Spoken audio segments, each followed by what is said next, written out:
This is Daily Blast Live. We're talking about what you're talking about. Real, honest, entertaining, live.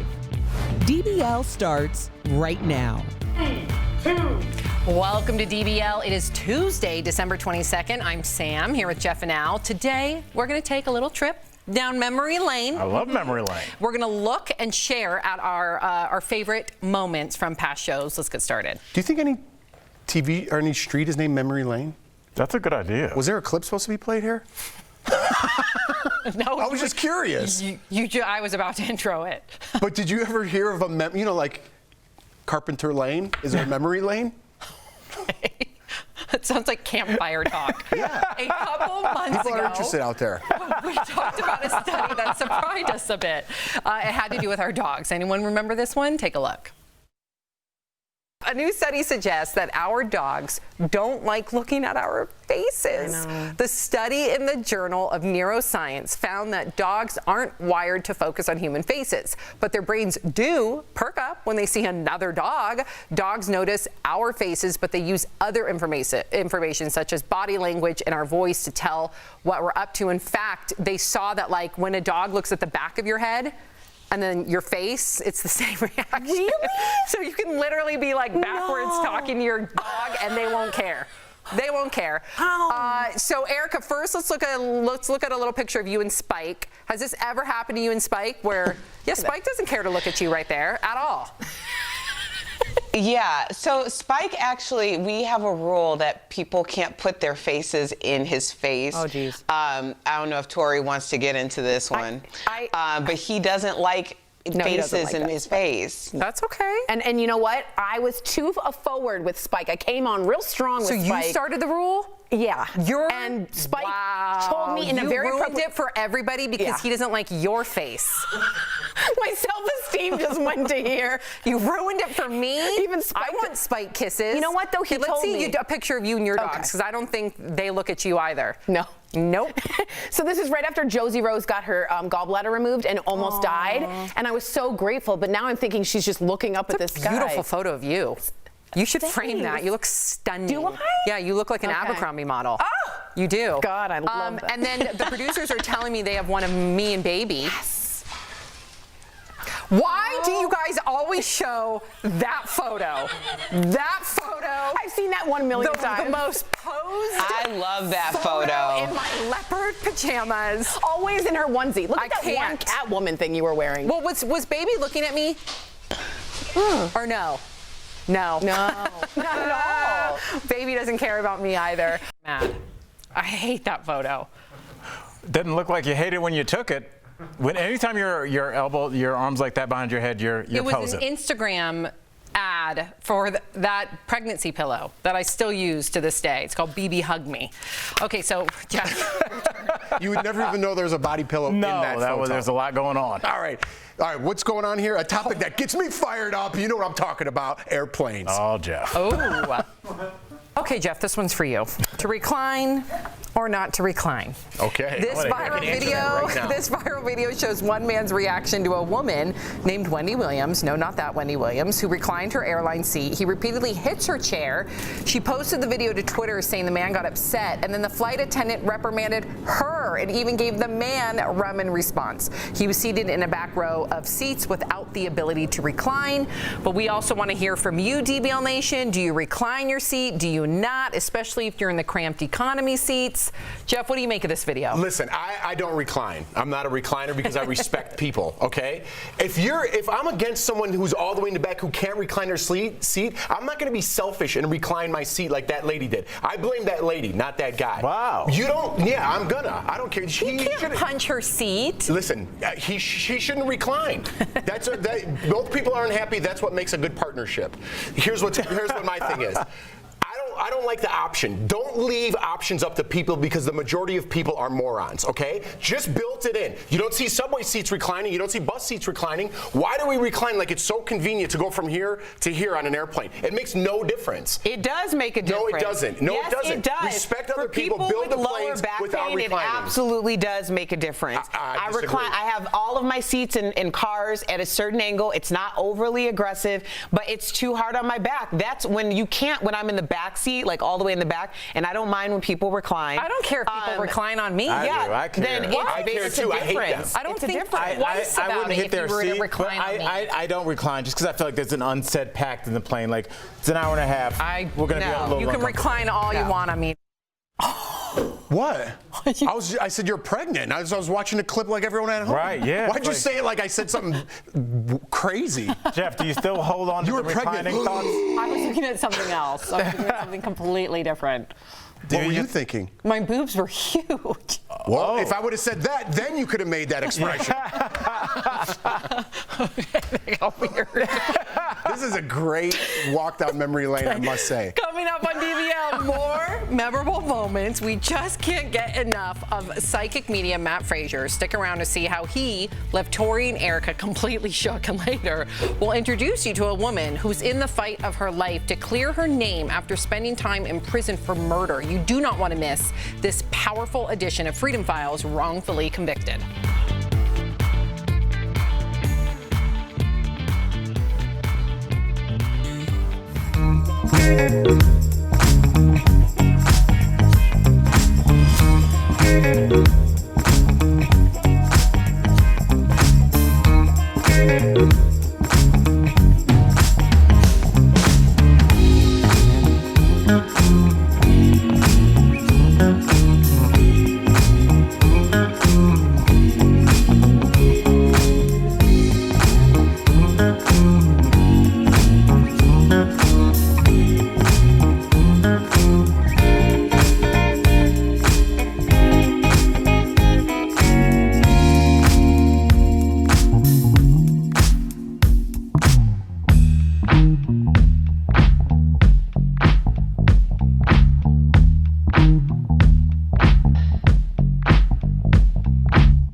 Hey everyone, I'm Sam Shocker. The way I would describe myself as a host of DBL, well, my co-hosts call me like the mom, so I guess I'm kind of like the team mom.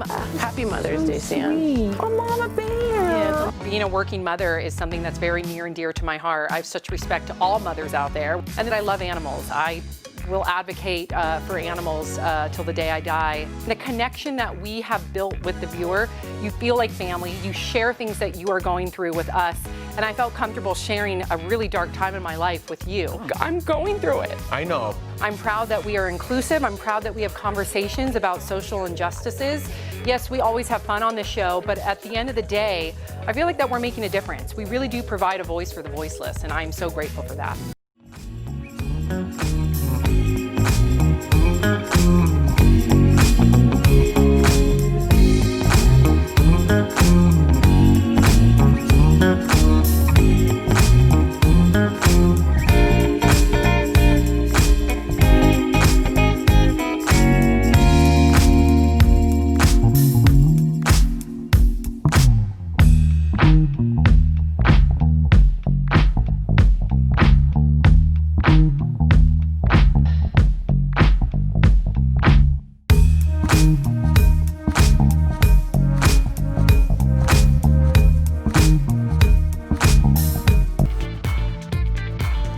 Welcome back to DBL. Matt Frazier is a top psychic medium who stunned Tori and Erica with his ability to communicate with souls on the other side. It was so good, we just had to show it again.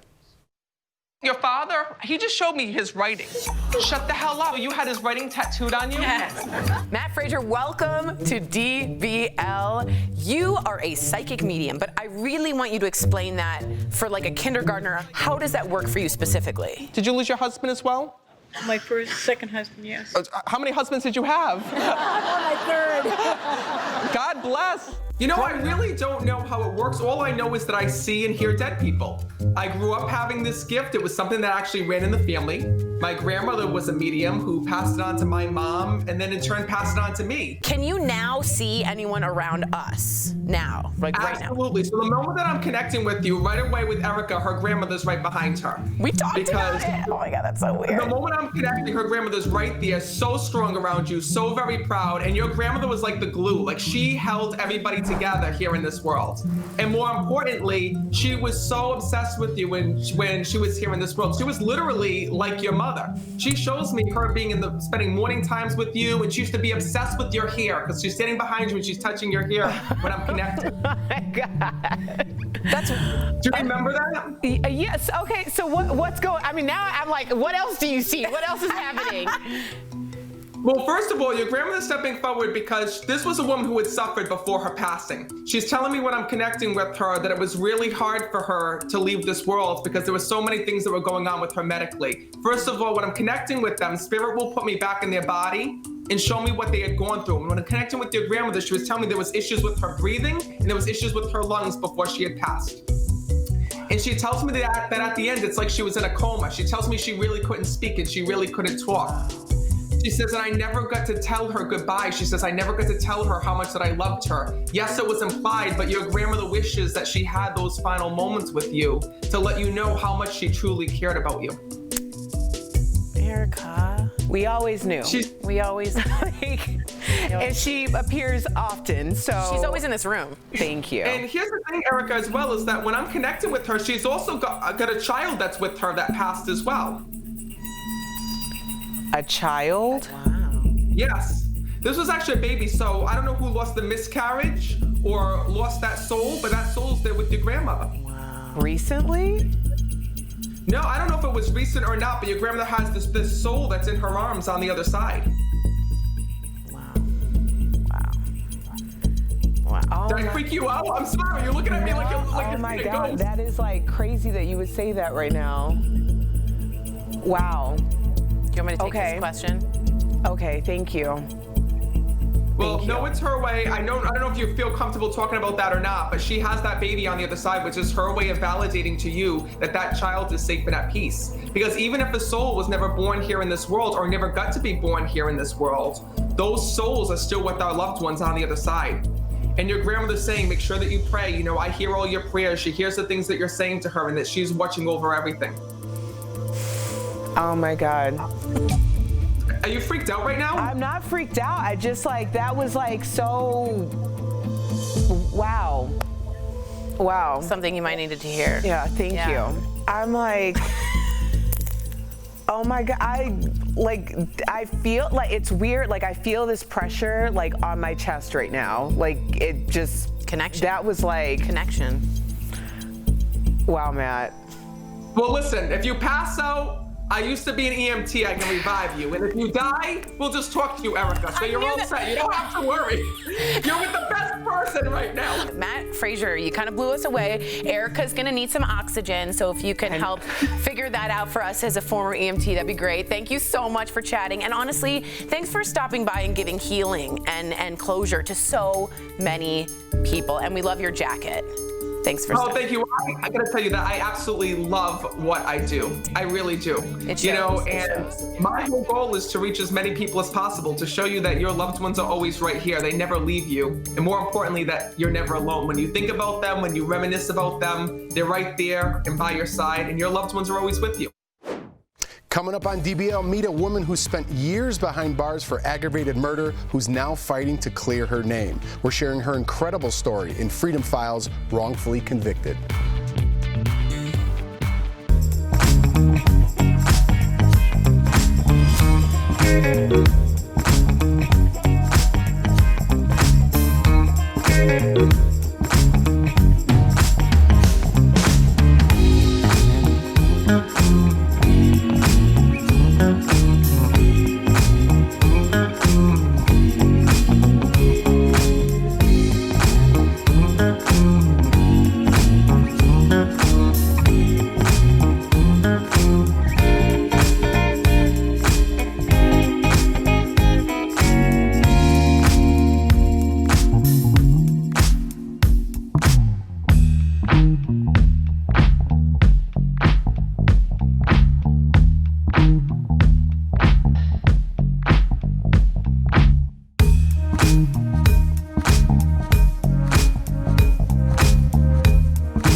Welcome back to DBL. For the last several weeks, we've been sharing stories of people who were released from prison after being wrongfully convicted in our Freedom Files series. And there's one woman we talked to who's still trying to clear her name. Here's the story of Tyra Patterson.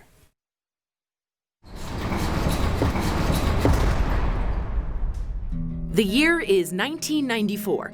Teenage sisters Holly and Michelle Lay are sitting in their car with friends. 18-year-old Tyra Patterson and her friend Becky are also in the parking lot. A small group approaches the car and tries to rob the teens. Holly calls out for help. Not only did I try to stop the actual culprits to leave them alone, I also called 911 after Michelle Lay was shot and killed. Hello, this is Cynthia, and there's something going around here. I don't know what it is, but I heard a gunshot. I need to hurry up. This girl is screaming. Tyra is taken in for questioning. While there, she says police coerce her into confessing to the robbery. Portions of her interrogation are taped. I don't know I still don't know which one got shot. Lashana Keeney pleads guilty to Michelle's murder. And even though Tyra says she doesn't know Lashana, police say Tyra is her accomplice. I'm in the homicide investigations office, sitting with Tyra. Under Ohio law, accomplices to murder can get the same punishment as those who pull the trigger. So Tyra is charged with aggravated robbery and aggravated murder. I wanted to get on stand, and my friend Becky wanted to get on stand, and they told me that because I talked to Hood, that the white jurors would eat me alive. Tyra's 911 call is never entered into evidence, and her taped confession is played for the jury. There was no defense. All that I heard was what the prosecution had to say. A 12-person jury finds Tyra guilty, and she is sentenced to 43 years to life in prison. While behind bars, Tyra, who is a middle school dropout, learns to read and write. She earns her GED and engineering license and becomes a paralegal. I started writing letters. After I gained my education, I was able to formulate letters, and I started to send them to different places until finally somebody heard me. David Singleton from the Ohio Justice and Policy Center takes Tyra's case. He and his team start a movement to humanize her story. More than 1/4 of prisoners exonerated by DNA evidence have been shown to have falsely confessed to crimes they did not commit. I should know, I am Yusef Salaam, one of the Central Park Five, and I am Tyra Patterson. I'm Hill Harper. I'm an author, an actor, and I am Tyra Patterson. I'm Alfre Woodard, and I am Tyra Patterson. Then, a staggering change to her case. The victim's sister, Holly, who was in the car during the murder, comes forward and stands with Tyra. It took 21 years, but she finally did it. And her coming forward meant everything to me. In 2016, Holly writes a letter to the Ohio governor telling him Tyra is in prison for crimes she did not commit. A lot of people ask me, are you angry that the victim took so long? I said, absolutely not. I said, she lost something dear to her heart, you know? I lost my freedom, but she lost her sister. In 2017, after 23 years in prison, Tyra is granted parole. She is released from prison on Christmas Day.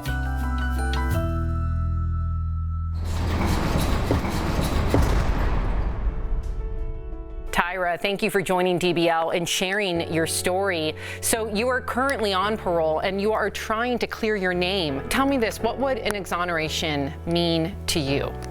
I want my name back. I want my name back. I want my rights back. I want to be able to travel the country and speak to the juveniles that I speak to. But every time I go to a university, organizations, I have to go and stop to the police station to get their permission to be in their state. And I'm doing something really constructive with my time. Like, having my name back will mean everything to me. It will mean everything to my family. It will mean everything to our community. Well, let's talk about Holly Lay, because she came forward when you were still in prison and shared her story. So how did she share her story and what did she say? Holly Lay is most definitely the hero in this because she did not have to come forward. But she called up my attorney and said, I have something that I would like to share with you. But I want you to meet me at my sister's grave on my sister's birthday. Wow. So he went there. She cries and she tells my attorney how much she misses her sister and that she wishes that she was here. And the conversation went on for hours. And then finally she said, everything that you all are saying about Tyra, I was there. She did not commit these crimes and she tried to help. I was so scared to go against my family. She was like, however, this is eating me alive. I know what happened that night. I called Tyra over to the car and I want to help free her. Wow. Well, because of active litigation, you actually haven't been able to meet with Holly face to face. But when you are allowed to meet, what will you say to her? I just want to hug her because she has struggled so much. Like, I want to hug her and I want to thank her. I wish I could do so much more for her, and I will. But I just want to hug her and thank her, and because of her advocacy and her courage to come forward. And speaking of advocacy, you have become quite the advocate while you were serving your time, and you got your degree and you became a paralegal, so all these things. So clearly you're driven. I have to know, what are your goals for the future? My goal is to change the ecosystem for returning citizens. Oftentimes when we're let out of prison, we're relegated to menial jobs. I want meaningful opportunities for people who are coming home, because we are going to be your neighbors. And we need the right resources out there, not just telling us where to go, but we need somebody to hold us by the hand, and so that we can be successful. We'll be right back.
My hair is 100% authentically me, and so are my opinions. I am from Chicago, Illinois, and that's where my career started. My role on the panel is the voice of reason. If sometimes you want to be questionably unreasonable. It's part of growing up. Get him, girl. And this is part of it. Growing up, Al, is part of growing up. It's super disrespectful. Revealing my natural hair on live TV was one of the most liberating things I've ever done. Let me tell you, I would have been in the salon a long time ago if I knew it got a standing ovation. And as a result, I know that that's affected a lot of other women who want to be their most authentic self, and I carry that with me every day. DBL is unapologetic. DBL is organic. DBL is fearless. DBL is you.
...2020 has been a challenging year, to say the least.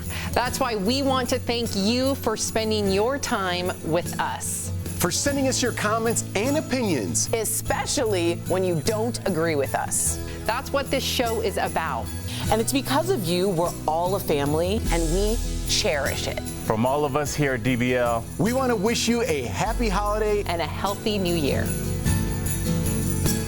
Welcome back to DBL. We love sharing your comments. Okay, we got a lot of them about our Matt Frazier interview. So Danielle said, I lost my grandmother, who was basically my mother, and speak to her all the time, just like Erica does. Truly incredible to witness this connection. Pat said, your studio might need an exorcism regarding the Matt Frazier interview. And one comment about Jeff's seat reclining rant. Mary agrees with you, saying, come on, people, common decency. Yeah, if we've learned one thing from 2020, it's that we cannot leave decision in the hands of the people. You just have to govern it, and one of it is not reclining. Take away the option. That's right. No reclining. Jeff has spoken. That doesn't bother me. I don't know. It kind of bothers me. But maybe because I'm not as tall as you guys. Yeah, but you're pretty tall. I mean, it's just like, I don't know. It's just like, dude, I don't want to see the back of your head. You got your baby with you, and you don't mind if someone comes back a couple inches? Yeah, you don't care? I never thought about that with the babe.